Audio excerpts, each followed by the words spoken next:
Vamos hoje conhecer esse gatinho aqui que está fazendo planos. Esse é o novo gato que estuda física e matemática, ó. Que ele está planejando um golpe aí para o senhor Schrödinger. Essa é a história do gato de Schrödinger. Quem é que já ouviu? Quem é que já viu? Vamos conhecer esse gatinho hoje? Muito bem, meus queridos, hoje vamos começar a falar do capítulo 36, último capítulo do ano, último capítulo do trimestre. E nosso primeiro conteúdo vai ser a dualidade onda-partícula. Então, nós vamos falar sobre esse comportamento aí da luz, que ora se comporta como onda, ora se comporta como partícula. Mas afinal de contas, o que é a luz? Mas será que apenas a luz se comporta assim ou a matéria também se comporta? Então hoje nós vamos discutir um pouquinho sobre isso, tá? Bom, então antes da gente discutir, né, a questão da dualidade da luz, a gente vai dar uma passadinha rápida em alguns momentos históricos de alguns cientistas que defenderam a luz como partícula e outros que defenderam como onda. Então, um deles foi Isaac Newton, né, que lá no final do século XVII, a proposta dele era que a luz era uma partícula. Ele chamou de comportamento corpuscular da luz. Mas, na mesma época, o Christian Huygens, né, ele defendia que a luz era uma onda, que ela se comportava como onda. E aí eles meio que disputaram essa questão, mas a comunidade científica newtoniana acabou prevalecendo aí por mais um século. Então, a luz foi considerada, né, uma partícula durante todo esse tempo, até que finalzinho do século XVIII, início do século XIX, teve um experimento, né, o experimento de Young, que a gente diz, conhecido como o experimento de Young ou o experimento da fenda dupla, que favoreceu o Huygens com as suas características ondulatórias, como a difração e a interferência, que seria, né, fenômenos que acontecem quando a luz então passa por uma fenda ou por duas fendas. E aí eles fizeram toda essa análise. Gente, eu deixei no roteiro o link para vocês assistirem esse experimento. Ele é bastante interessante, tá? Nós vamos falar dele um pouquinho mais. Mas são experimentos que demandam tempo para assistir, então eu deixei 3 links de vídeo para vocês assistirem, que é bastante interessante para vocês entenderem 3 experimentos, tá? Um é o da fenda dupla, o outro é o princípio da incerteza de Heisenberg e o outro seria a respeito do gato de Schrödinger. A senhora vai falar um pouco sobre isso, a respeito disso, né, aqui, mas é importante que vocês assistam para ficar mais claro. Gente, e outra coisa, os fenômenos ondulatórios, tá, como reflexão, refração, difração, interferência, eu também vou deixar um vídeo, eu vou colocar um vídeo a mais para vocês no material, vou colocar um vídeo extra, porque é um assunto que vocês já estudaram, né, lá em ondulatória e também em ótica. Então, eu vou deixar esse vídeo da outra turma para vocês, pelo menos, relembrarem o que são essas coisas, né? Difração, que seria quando a luz ou a onda, né? A onda ultrapassa obstáculos. Interferência, quando uma onda, né, acaba interferindo, encontrando outra onda. Então, tem a interferência destrutiva, a interferência construtiva, só para vocês entenderem, caso vocês venham assistir algum vídeo a respeito dos experimentos, né, que fala sobre essas interferências, e é importante vocês saberem o que é. Bom, gente, então esse experimento aqui, ele defendeu, né, a luz como onda, e isso passou a vigorar, então, até início do século XX. A luz passou a ser considerada uma onda. Aí, no início do século XX, William Crookes, né, que é famoso pelo seu experimento chamado tubo de Crookes, ou também conhecido como tubo de raios catódicos, que 20 anos depois o Thomson aperfeiçoou, né, esse experimento e acabou descobrindo os elétrons. A gente viu também nos modelos atômicos a questão dos raios X, lembram disso? E E aí, isso aqui gerou muita dúvida. Isso aqui passou a gerar muita dúvida a respeito, então, das características e do comportamento da luz. Sem falar que o próprio Maxwell, né, que a gente viu lá no eletromagnetismo, na eletricidade, sobre as ondas eletromagnéticas, né, foi nessa mesma época aí, então, que ele sugeriu a luz como uma onda eletromagnética, ou seja, resultante de campos elétricos e campos magnéticos. Gente, então vocês imaginem essa época, né, final do século XIX, início do século XX, foi realmente assim uma revolução nessa era aí da descobrimento, né, de experiências a respeito da luz e muitas investigações, muitos experimentos sendo feitos, e eles consideravam também, com esse experimento aí dos raios-x, que os elétrons eram considerados partícula e os raios-x eram considerados ondas eletromagnéticas. E aí, né, veio Einstein com o efeito fotoelétrico, que a gente já estudou, e defendeu, né, a luz como uma partícula, ou seja, um quântum, um fóton. E o próprio Einstein, gente, ele se questionava a respeito da luz. E ele dizia, né, mas afinal o que é a luz? Seria uma onda ou seria um chuveiro de fótons? Estamos diante de um novo tipo de dificuldade. Temos dois quadros contraditórios. O próprio Einstein, gente, se questionava a respeito da luz. Mas Bohr, né, depois veio Niels Bohr, com o seu modelo atômico e com suas previsões, ele pensava diferente. Ele dizia, apesar das aparências, a natureza ondulatória e a natureza corpuscular da luz são, de certa forma, complementares. E aí nasceu o princípio da complementariedade. O que é esse princípio, gente? Esse princípio ele foi formulado pela Escola de Copenhague, tá, em 1928. Niels Bohr foi um dos seus mentores, assim, seus principais mentores. E o que é esse princípio? Tá? Esse princípio ele remete a questões interpretativas da teoria quântica. Então, assumindo dois comportamentos. Ora, a luz se comporta como onda e ora, a luz se comporta como partícula. Então, essa discussão, ela gerou essa forma de enxergar a luz. A luz não é uma coisa só. Ela não pode ser uma coisa só. Ela é uma coisa ou outra. Vocês já ouviram falar na fórmula, vocês já ouviram falar na frase muito famosa, né? Certamente, de Einstein, que dizia, Deus não joga dados. E por que ele dizia isso? Porque as medidas, tá?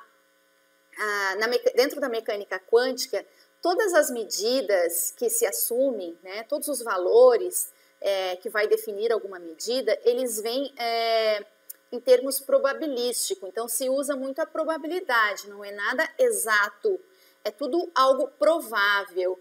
Então, a gente diz, né, que a física é uma ciência exata. É uma ciência exata dentro da física clássica. A partir do momento em que a gente vai viver a física moderna, a mecânica quântica não é exato, não. É tudo provável, né? Então, essa frase famosa é devido a isso, porque Einstein ele não gostava dessa interpretação da Escola de Copenhague.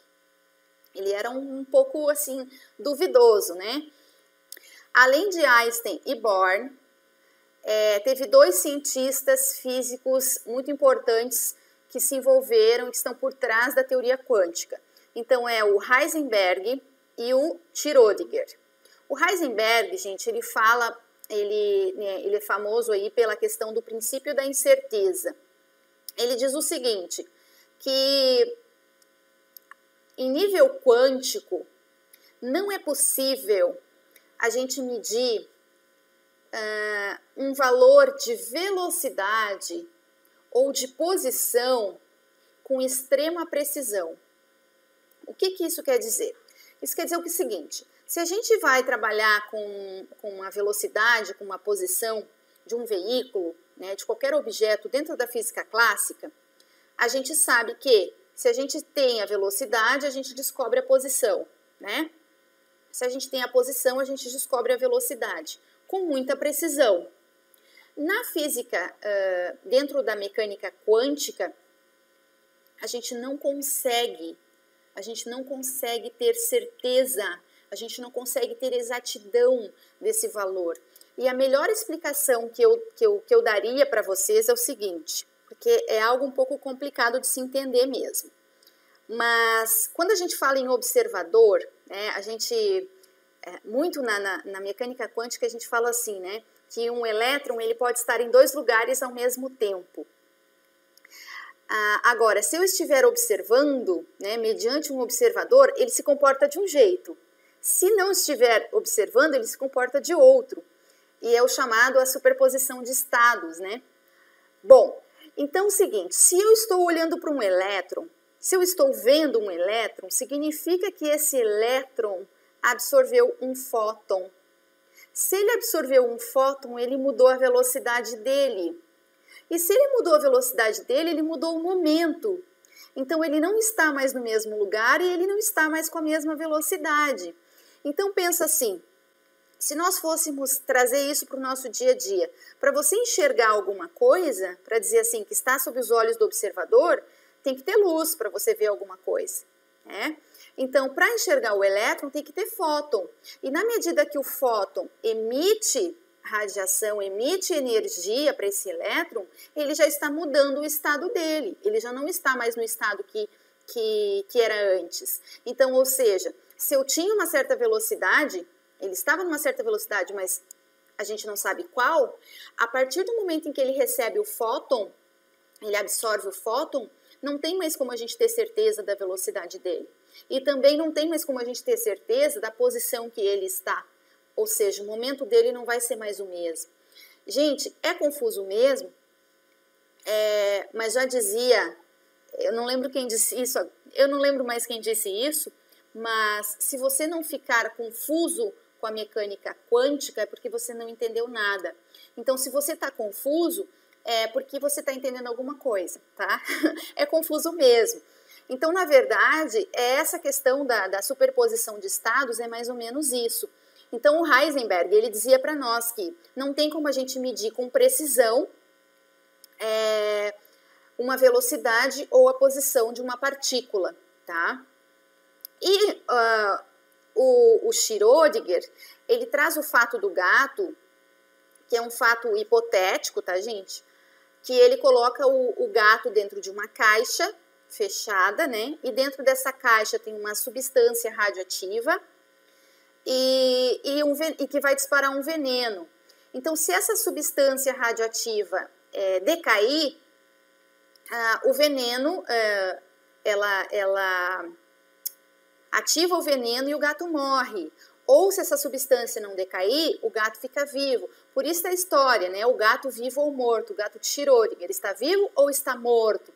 Então, ou está uma coisa ou está outra. Isso é superposição de estados. Isso é hipotético, tá? É mais ou menos para refletir mesmo a respeito dessas questões. E o último cientista que a gente vai estudar vai ser o Louis de Broglie, que foi, na verdade, em 1924, ele defendeu a sua tese de doutorado, tá, a respeito da teoria quântica, e ele fez a seguinte pesquisa. Se a luz, né, ela pode ser considerada como partícula, ora como partícula e ora como onda, ou seja, ela pode ser as duas coisas, será que a matéria, ela pode também ser considerada uma onda? A matéria, né? Será que ela pode também ser vista como partícula e também como onda? Então, foi esta a ideia dele e ele queria provar, né, que isso poderia acontecer. Então, será que essas partículas teriam propriedades de ondas?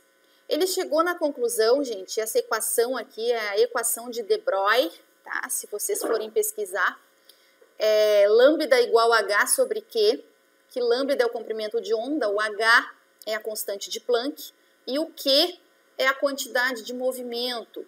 O que é quantidade de movimento, gente?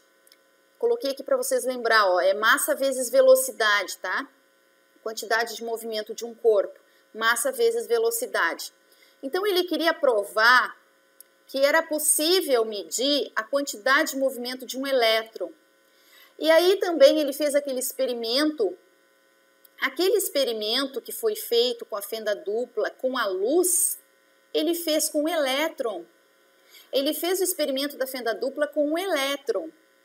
Gente, e ele se comportou tal como uma onda. Então, ele provou sim que o elétron poderia ser considerado uma onda. E olha o que ele fez. Ele pegou a fórmula que ele chegou aqui, que eu já vou mostrar para vocês como é que ele pensou. E aí ele substituiu, né, na equação fundamental da ondulatória, ó, ele substituiu o lambda pelo H sobre Q, ó, e o F, ele usou a constante de Planck, ó, tá vendo? Ele usou a fórmula de Planck, isolou o F e disse que o F é o E sobre o H, que é a energia do fóton, né? Que é a energia do fóton sobre o H. Então, aí H com H aqui vai simplificar, ó, tá vendo? E C, que é a velocidade da luz, é igual a energia sobre Q, que é a quantidade de movimento. Aí, trocando aqui, ó, invertendo aqui as operações, ó, ele chega na conclusão de que a quantidade de movimento pode ser dada pela energia dividida pela velocidade da luz. E essa expressão ela pode ser usada para calcular a quantidade de movimento do fóton. E com esse experimento e com essa pesquisa que ele fez, gente, ele conseguiu concluir o que ele queria. E aí ele ganhou o prêmio Nobel também. Depois, mais tarde, 2 cientistas também vieram experimentar, fazer novamente o experimento proposto por ele e confirmaram realmente a hipótese dele, né?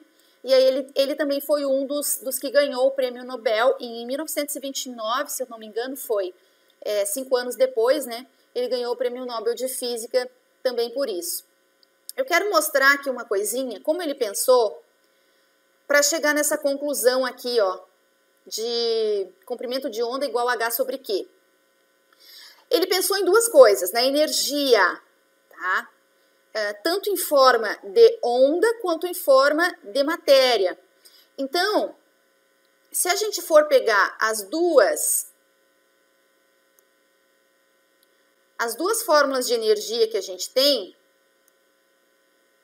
ó, a gente tem a de Planck, que é o HF, que é a energia do fóton, e a gente tem também a fórmula de Einstein, lembra?